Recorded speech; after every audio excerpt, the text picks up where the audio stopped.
Well, I've been following state and local politics pretty closely this year because of the pending legislation in Austin. And I saw that the governor was going to be in town a couple of days before he had his special announcement. So it was a public event. I got a ticket online and I just showed up. Mm-hmm. And when you went up to him, you took his picture and then you posted it on Facebook. Tell me a little bit about your post and what you said in your post.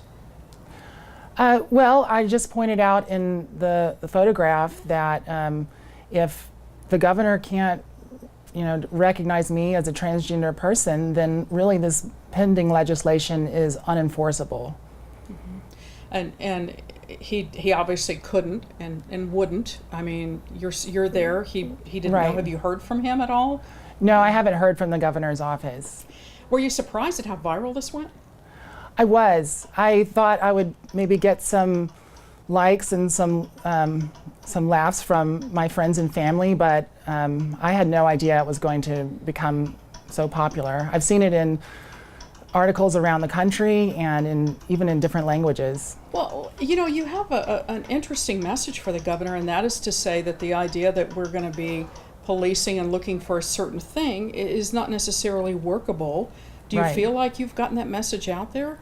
I hope people can look at that photograph and understand how ridiculous this bill would be. And it would be very harmful for the transgender community, as well as many other people who may not look the way that some people think that they should look. Do you think the bathroom bill has a chance of passing in Texas? I think it does have a chance. I know that Speaker Strauss has made a considerable effort to prevent it from coming to the floor.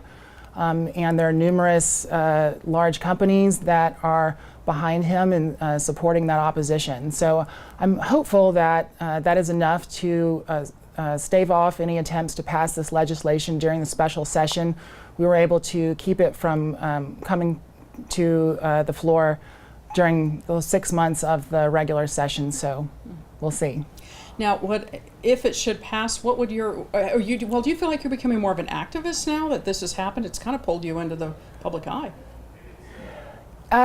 Yes, and I'm happy to do this. I'm a little bit outside of my comfort zone, but this is serious stuff, and I have privileges in the sense that I can go meet somebody like the governor and have my picture taken with him. There are many people in my community who are unable to do that, and so I want to speak up for all of them as well. If it were to pass, what would you do if it passed? Would you start speaking out more, do you think, or have you even thought about that? I haven't thought too much about that, no. Okay, very good. So you've had this opportunity. It's been a little bit of a surprise. Are you going to keep speaking out a little more maybe, or do you feel like this has really changed kind of your path and your involvement in this as far as being public about it? Well, now that I have a platform, I would like to speak out more for transgender rights and maybe hold up some other marginalized communities as well, because there's several groups of people who have been attacked this year by the state legislature, and so I want to be the advocate I can for as many people as possible.